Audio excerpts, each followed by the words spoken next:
Hello guys, welcome back to the channel and this is lecture 2 of exception handling. और आज की इस video में हम कवर करेंगे कि हम इन एरर को कैसे हैंडल करते हैं। ओके, सिंटेक्स एरर को कैसे हैंडल करते हैं, हम रन टाइम एरर को कैसे हैंडल करते हैं। हमने सिंटेक्स एरर का देखा था कि क्या करता है कि हमें इसके पाइथन के वर्चुअल मशीन इसको ऑलरेडी ये मैसेज दे देते हैं, हमें सजेशंस मिल जाते हैं कि आप ये मिस्टेक कर रहे हो, आप इसको चेंज कीजिए। ठीक है, वही हमने रन टाइम एरर का क्या देखा था कि रन टाइम एरर इसको हम किससे हेल्प हैंडल करते हैं, हम एक्सेप्शन हैंडलिंग की हेल्प से हैंडल करते हैं। ओके, तो रन टाइम एरर्स को हैंडल करने के लिए आपको एक्सेप्शन हैंडलिंग का यूज़ करना है। तो ये कुछ सिंटेक्स एरर हमने देखे थे यहाँ पे, जैसे आपने पैरेंथेसिस मिस किया था। ओके, यहाँ पे और यहाँ पे आपने सिंबल मिस किया था, तो इस केस में एरर आया था। ठीक है, वही अभी नहीं आ रहा है। अब ये भी देखा था हमने अब ये जो है ना, ये यहाँ से हमने रन टाइम एरर का स्टार्ट किया था, रन टाइम एरर। ओके, जो कि आपके जो एग्जीक्यूशन टाइम पे आते होते हैं एरर्स। तो सपोज़ मैंने क्या किया, यहाँ पे 10 को मैंने 0 से डिवाइड करने की कोशिश किया, तो ये मेरे को क्या कौन सा एरर दिखा रहा है, ये 0 डिवीजन एरर। ओके, और जब मैंने किसी इंटीग्रल वैल्यू को मैंने जब स्ट्रिंग से डिवाइड करने की कोशिश किया, तो मेरे को क्या क्या दिखा रहा है यहाँ पे, type error. Okay, this is a type error. और जब मैं यहाँ पे, क्योंकि मैंने इसकी टाइप कास्टिंग कर दी है इंटीजर में, अगर मैं यहाँ पे इसको यूज़र यहाँ पे कोई स्ट्रिंग वैल्यू दे रहा है, यहाँ पे सपोज मैं 10 एंटर कर रहा हूँ, तो मेरे को कौन सा एरर दे रहा है, ये वैल्यू एरर। ठीक है, तो ये सब एरर्स को हम कौन से बोलते हैं, हम रन टाइम एरर बोलते हैं, और इनको हैंडल करते हैं हम एक्सेप्शन हैंडलिंग की हेल्प से। ओके, तो हमने लास्ट वीडियो में हमने ये भी देखा था कि एक्सेप्शन क्या होती हैं। एक्सेप्शन ये होती हैं कि exception is unexpected event that disturbs the normal flow of the program is called the exception. ठीक है, तो इसका नॉर्मल फ्लो तो क्या होना चाहिए, इस प्रोग्राम का नॉर्मल फ्लो क्या होना चाहिए, 10, सपोज मैंने 10 एंटर किया। ओके, तो ये बिल्कुल परफेक्टली वैलिड है, यहाँ पे 10 एंटर हो रहा है, वही मैं इसको रन कर रहा हूँ और मैं यहाँ पे 10 स्ट्रिंग एंटर कर दे रहा हूँ, तो ये अब नॉर्मल फ्लो इसको ब्रेक कर रहा है ना, है ना। वही यहाँ पे तो मैंने 2 लाइन लिखी है, यहाँ पे अगर इसके प्रिंट के बाद भी अगर थाउजेंड्स ऑफ लाइन्स होती, तो क्या होता है कि यहाँ पे एबनॉर्मल ये टर्मिनेट हो जाता और आगे का लाइन्स भी वो नहीं रन होता। यहाँ पे अब छोटा सा मिस्टेक कर रहे हो और आगे का लाइन भी रन नहीं हो रहा है, तो हम ऐसे ऐसे मिस्टेक्स को ना हैंडल करते हैं किसके हेल्प से, हम एक्सेप्शन हैंडलिंग के हेल्प से हम इसको हैंडल करते हैं, सो दैट कि इसको जो एक छोटा सा मिस्टेक है इसको हम हैंडल कर सकें, और इसके जगह पे या तो कोई अल्टरनेटिव कोड रन कर सकें, है ना। इसकी जगह पे या तो हम अल्टरनेटिव लाइन को रन कर सकें, या तो हम यूज़र को कोई बेसिकली मैसेज दे सकें कि आप कुछ मिस्टेक करो, आप ये वैल्यूज चेंज करें। ठीक है, तो exceptions is basically unexpected event that disturbs the normal flow of the program is called exception. और हमने ये टाइप्स देखे थे इसके, है ना, 0 division error, type error, value error, file not found error. File not found में आपने देखा था कि कोई, जैसे मैंने ये सपोज मैंने ये फाइल ओपन करने की कोशिश की abcd.txt नाम से, लेकिन ये फाइल मेरे डायरेक्टरी में नहीं है। ठीक है, तो ये क्रिएट तो कर देगा, लेकिन यहाँ पे अभी मेरे पास कोई फाइल है नहीं रन टाइम पे, तो ये क्या कर रहा है कि फाइल नोट फाउंड एरर, है ना, तो ये इसने फाइल नोट फाउंड एरर दे दिया।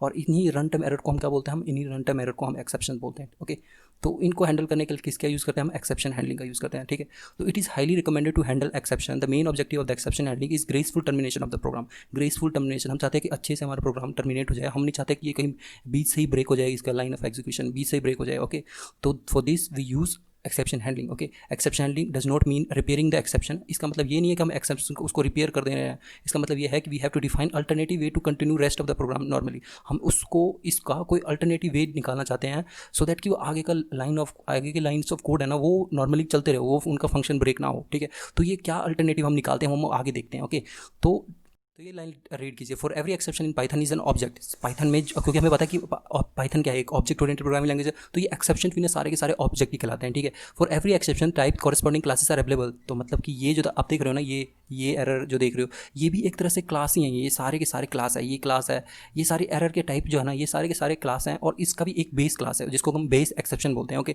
इसको हम बेस एक्सेप्शन बोलते हैं, जिसके कि ये सारे के सारे चाइल्ड क्लास हैं। Okay, for every exception type the corresponding classes are available mean. और जो ये देखा आपने, ये 0 डिवीजन एरर, ये बेसिकली एक 0 डिवीजन एरर हो गया, टाइप एरर हो गया, या फ्लोटिंग पॉइंट एरर हो गया, फ्लोट एरर हो गया, ये सब टाइप भी होते हैं। ये सब अर्थमेटिक एरर से रिलेटेड है। अर्थमेटिक एरर नाम से भी हमारे पास एक क्लास है, जो कि ये सब उसके सब क्लास आ जाते हैं, मतलब उसके चाइल्ड आ जाते हैं। और इन सभी का भी बेस क्लास है, जो बिल्कुल पेरेंट पे है ना, उसको हम बेस एक्सेप्शन क्लास बोलते हैं। ओके, तो ये सभी के सभी उसके चाइल्ड हैं, इन सभी एरर्स ने उसको इनहेरिट किया हुआ है, और इन सभी एरर्स को हम कैसे हैंडल करते हैं वो हम देखते हैं। ओके, तो ये देखिए, every exception in Python is an object. For every exception type the corresponding classes are available. Whenever an exception occurs, Python virtual machine create the corresponding exception object and will check the handling code. Okay, तो ये तो create कर दिया है ना, ये create कर दिया, लेकिन यहाँ पे हमने कोई हैंडलिंग कोड अभी नहीं लिखा हुआ है, क्योंकि आपने हैंडलिंग कोड, इस एरर को हैंडल करने के लिए आपने कोड नहीं लिखा है। तो इसीलिए आपका क्या हो रहा है कि ये अबनॉर्मल टर्मिनेशन हो रहा है, कि आपका ये एरर, आगे के कोड रन नहीं हो पा रहे हैं। ठीक है, आगे के कोड रन नहीं हो पा रहे हैं, लेकिन अगर आप इसको एक्सेप्शन को हैंडलिंग के लिए अगर आप कोई कोड लिखोगे, if handling code is not available then the Python interpreter terminates the program abnormally and prints the corresponding exception information to the console. तो यही है एक्सेप्शन इन्फॉर्मेशन, है ना, फाइल नोट फाउंड एरर। तो ये एबनॉर्मल टर्मिनेशन हो रहा है, और ये क्या बता रहा है कि एक्सेप्शन के इन्फॉर्मेशन भी हमें बता रहा है to the console. Okay, the rest of the program won't be executed. आगे के कोड रन नहीं होंगे, वहीं से वो कोड ब्रेक हो जाएगा basically. Okay, every exception in Python is a class. हमने देखा कि सारे के सारे एक्सेप्शन जो है ना पाइथन में एक क्लास है। All exception classes are child class of the base exception. ये बेस एक्सेप्शन के ही चाइल्ड क्लासेस हैं। ये बेस एक्सेप्शन को इन्होंने सारे के सारे एक्सेप्शन जो है, ये सारे के सारे एक्सेप्शन बेस क्लास को इन्होंने इनहेरिट किया है। ओके, और every exception class x tends the base exception either directly और इनडायरेक्टली। ओके, तो इन सभी को हम हैंडल करते हैं हम ट्राई और एक्सेप्ट की हेल्प से। ओके, ट्राई और एक्सेप्ट की हेल्प से हम हैंडल करते हैं। It is highly recommended to handle the exceptions. The code which may raise exception is called the risky code and we have to take risky code inside the try block. Okay, तो we have to take these risky code inside the try block. मतलब कि अगर हमारे पास कोई ऐसा code है जिसमें कि हमें पता है, हमें शक है कि हाँ इसमें कोई एरर आ सकता है, हमें पता है कि वहाँ पर डिवीजन, सपोज मैंने 10 को या किसी नंबर को मैंने डिवाइड करना है, मतलब मैंने 2 नंबर्स को डिवाइड करना है, ठीक है, और हमें पता है कि यहाँ पे ना क्या पता कहीं ऐसा हमें पता ऐसा मिस्टेक हो सकता है कि यूज़र डिनोमिनेटर में बेसिकली 0 एंटर कर दे बाय मिस्टेक, है ना। तो ये एक तरह से रिस्की कोड है ना। तो सपोज मैंने 10 है मेरे पास, मैंने अब 10 को डिनोमिनेटर में जब हम डिवाइड कर रहे हैं तो यूज़र उसमें भी क्या पता वो डिनोमिनेटर में कोई स्ट्रिंग वैल्यू एंटर कर दे, तो आप किसी इंटीग्रल वैल्यू को आप क्या कर दो, इंटीग्रल से भी डिवाइड कर पाओगे या फ्लोटिंग से डिवाइड कर पाओगे, स्ट्रिंग से तो नहीं डिवाइड कर पाओगे, है ना। तो ऐसे जो जिसमें हम पता है कि यूज़र को रिस्की हो सकता है, मतलब कि कोई मिस्टेक हो सकता है उसमें, या तो कोई ऐसा हो कि फाइल नोट फाउंड एरर हमने देखा था, है ना, कि हमारे पास वो फाइल प्रेजेंट नहीं है, वहाँ पे यूज़र ने कुछ ऐसा फाइल एंटर कर दिया जो कि हमारे डायरेक्टरी में प्रेजेंट ही नहीं है, ठीक है। तो इस तरह के जो थोड़े जो रिस्की कोड होते हैं ना, इनको हम किसमें, ट्राई ब्लॉक में इंक्लूड करते हैं। ओके, ट्राई ब्लॉक में इंक्लूड करते हैं और इसको हम हैंडल करते हैं एक्सेप्शन ब्लॉक में, एक्सेप्ट ब्लॉक में। Okay, the corresponding handling code we have to take inside the except block. Okay, तो इसको हैंडल करने के लिए हम एक्सेप्ट ब्लॉक में लिखते हैं, सो दैट कि उसका एक्सेप्ट में बेसिकली हम क्या लिखते हैं, अल्टरनेटिव लिखते हैं कि अगर वो उस कोड में अगर ऐसा कोई मिस्टेक हो रहा है तो उसको आप ये अल्टरनेटिव कोड चला दीजिए या तो ये मैसेज दे दीजिए आपको उसको बेसिकली, ठीक है। तो ये आप देखिए without try block accept block में, ये देखिए प्रिंट मैंने यहाँ पे किया, हाई को मैंने प्रिंट किया, उसके बाद मैंने ये 2 को डिवाइड करने की कोशिश किया, किससे, 0 से डिवाइड करने की कोशिश किया, 0 डिवीजन एरर, और उसका भी पेरेंट, सभी का पेरेंट क्लास है बेस एक्सेप्शन। ओके, तो बेस एक्सेप्शन में आपने देखा था इसमें 0 डिवीजन एरर है ना, जो कि एक अर्थमेटिक एक्सेप्शन है। ओके, 0 डिवीजन एरर एक अर्थमेटिक एक्सेप्शन है और इसमें आपको क्या एरर आ गया, 2.0, 2 को आप इसको डिवाइड नहीं कर सकते, 0 डिवीजन एरर, और डिवीजन बाय एरर इसमें इसने डिस्क्रिप्शन क्या दिया है, ये एरर क्लास है, बेसिकली ये क्लास है ना, एरर का क्लास है 0 डिवीजन एरर, और इसने मैसेज दे दिया कि डिवीजन बाय 0। तो हमने देखा कि ये सारे के सारे क्लास, ये सारे के सारे क्या होते हैं, क्लासेस ही होते हैं ना। ओके, और यहाँ पे देख रहे हो आप कि ये हेलो प्रिंट नहीं हुआ है ना, एबनॉर्मल टर्मिनेशन हुई और आगे के लाइंस प्रिंट नहीं हो गए।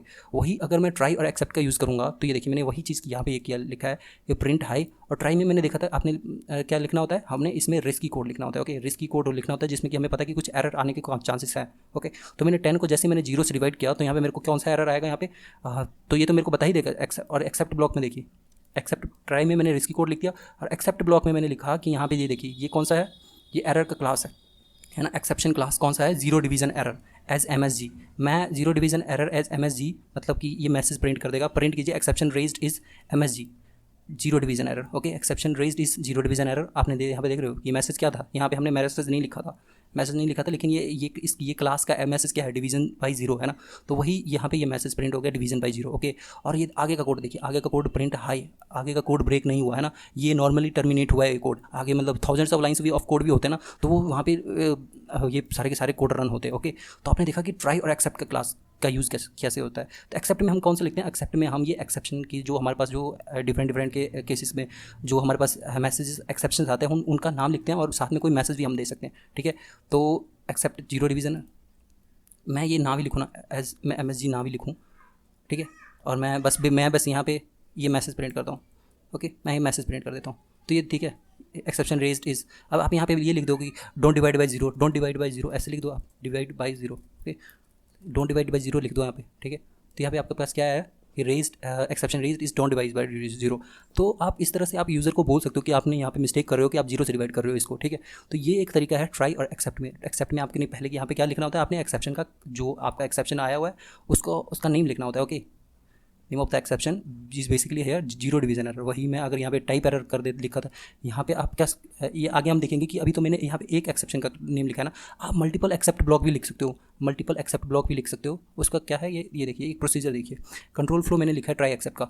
ट्राई में आप क्या करोगे, मल्टीपल स्टेटमेंट्स लिखोगे विच में contain the risky code. Okay, तो मल्टीपल रिस्की कोड मैं मतलब यहाँ पे कोड लिखूँगा, नॉर्मल स्टेटमेंट तो आप लिख ही सकते हो, लेकिन इसमें आप रिस्की कोड भी प्रेफर करोगे, ठीक है।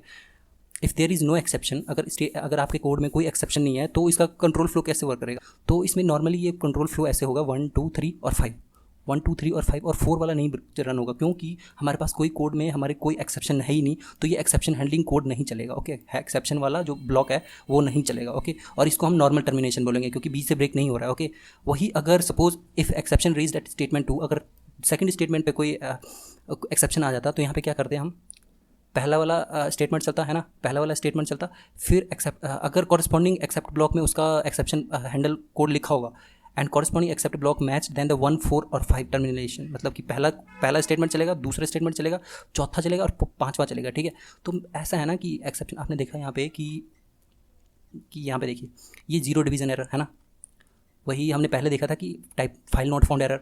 तो ये क्या है, एक्सेप्शन के नेम है ना, अगर वो कॉरस्पॉन्डिंग उसका नेम प्रेजेंट नहीं है तो यहाँ पे मैं जीरो डिवीजन एरर लिख रहा हूँ, लेकिन ये जीरो डिवीजन एरर की जगह पे आपने यहाँ पे फाइल नॉट फाउंड एरर लिख दिया होता, जीरो डिवीजन एरर की जगह पे यहाँ पे मैं फाइल नॉट फाउंड एरर लिख रहा हूँ सपोज, तो ये देखिए मेरे फिर तो ये एक्सेप्शन होना ही है। ठीक है, फाइल नॉट फाउंड एरर मैं लिख देता हूँ, तो ये तो एक्सेप्शन हैंडल आपने किया ही नहीं, क्योंकि इसका जो एक्चुअल टाइप है वो तो आपने लिखा ही नहीं, तो ये तो मेरे को एरर देगा ही है ना, एरर दिया ना कि जीरो डिवीजन एरर, एक्चुअली ये जीरो डिवीजन एरर है, आपने यहाँ पे एक्सेप्ट ब्लॉक लिखा है। तो आप इस चीज़ को हैंडल करने के लिए आप मल्टीपल एक्सेप्ट ब्लॉक भी लिख सकते हो। ओके, मल्टीपल एक्सेप्ट ब्लॉक भी लिख सकते हो आप, तो ये चीज़ जो है हम देखेंगे।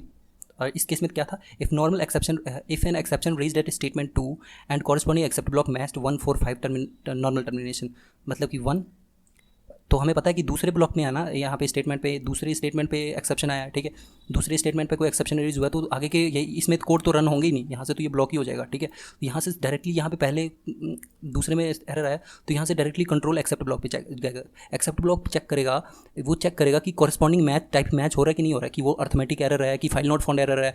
अगर वो एरर है ही नहीं या आपने उस एक्सेप्शन को हैंडल ही नहीं किया है, कॉरस्पॉन्डिंग एक्सेप्शन ब्लॉक यहाँ पे प्रेजेंट ही नहीं है जो कि उस टाइप से रिलेटेड है, तो क्या होगा, वो एबनॉर्मल टर्मिनेशन होगा, है ना।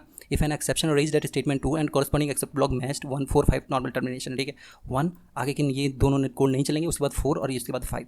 ठीक है, अगर ये कॉरस्पॉन्डिंग एक्सेप्ट ब्लॉक मैच हो रहे हैं, मतलब कि वो अर्थमेटिक एरर है, तो यहाँ पे नाम उसी टाइप का प्रेजेंट होना चाहिए। ठीक है, कोई ऐसा टाइप यहाँ पे स्टेटमेंट एरर आया आपके पास, कोई ऐसा एक्सेप्शन आया आपके पास और वो इस एक्सेप्ट ब्लॉक में प्रेजेंट ही नहीं है, तो वो तो एबनॉर्मल टर्मिनेशन होगा। Okay, if an exception raised at statement 2 and corresponding except block not matched then it is abnormal termination. Okay, तो ये वही चीज़ जो मैंने बताया था आपकी कि अगर कॉरस्पॉन्डिंग एक्सेप्ट ब्लॉक प्रेजेंट है ही नहीं तो ये एबनॉर्मल टर्मिनेशन होगा। Okay, if an exception raised at statement 4 and और at statement 5 then it will always be abnormal termination. मतलब एक्सेप्शन ना एक्सेप्ट ब्लॉक में भी हो सकता है, एक्सेप्शन एक्सेप्ट ब्लॉक में भी हो सकता है, एक्सेप्शन स्टेटमेंट 5 में भी हो सकता है, आगे भी हो सकता है।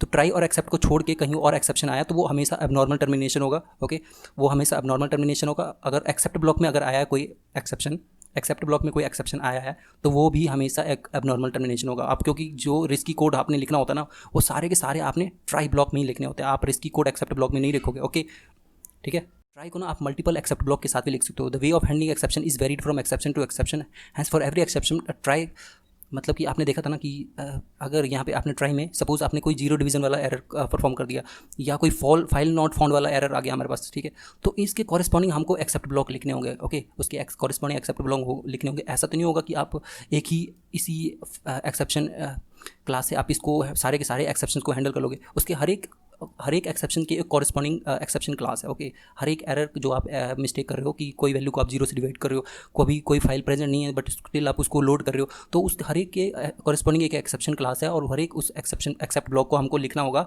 सो एज टू कि उसको नॉर्मल फ्लो को हम मेंटेन कर सके। ओके, तो फाइल नॉट फाउंड एरर, तो उसके कॉरस्पॉन्डिंग हर एक ट्राई के कॉरस्पॉन्डिंग ट्राई ब्लॉक एक ही होगा। ठीक है, ट्राई हम यहाँ पे एक रखें और उसको मल्टीपल एक्सेप्ट ब्लॉक हम लिख सकते हैं। ओके, मल्टीपल एक्सेप्ट ब्लॉक हम लिख सकते हैं और ट्राई, तो ये देखिए यहाँ पे एक्सेप्ट में मैंने क्या लिखा है, zero division error, file not found error, और उस एक्सेप्ट ब्लॉक में मैं उसके कॉरस्पॉन्डिंग कोड लिखूंगा या तो परफॉर्म अल्टरनेटिव और इसमें अर्थमेटिक लिख दूंगा कुछ भी, मतलब ऑपरेशंस। तो सपोज 10 को डिवाइड किया उस यूज़र ने जीरो से, मैं इसके जगह पे मैं यहाँ पे कर दूंगा कि 10 को आप डिवाइड कीजिए किसी और नंबर से, उसके बाद मैं दोबारा से यूज़र से इनपुट मांग लूँगा कि आप कोई और नंबर एंटर कीजिए क्योंकि आप जीरो डिवीजन एरर परफॉर्म कर रहे हो। Okay, if try with multiple except blocks are available then based on the raised exception the corresponding except block will be executed. समझिए आप, इसका मतलब ये है कि अगर मैं यहाँ पे ट्राई में ना यहाँ पे मैं अगर जीरो डिवीजन वाला एरर कर रहा हूँ तो ये वाला कोड चलेगा, ये वाला नहीं चलेगा। ठीक है, वही फाइल नॉट फाउंड एरर वाला कोई मिस्टेक किया मैंने कोई फाइल लोड किया और वो फाइल प्रेजेंट नहीं है तो ये फाइल नॉट फाउंड वाला एक्सेप्शन ये ब्लॉक चलेगा, वो बाकी का ये वाला नहीं चलेगा। लेकिन to be on safe side मैं चाहता हूँ कि मैं सेफ साइड रखूँ, तो मैं उसके लिए मैं हर एक एक्सेप्ट ब्लॉक लिख रहा हूँ। ओके, तो हमने देखा कि कैसे आप ट्राई और एक्सेप्ट ब्लॉक का कैसे यूज़ कर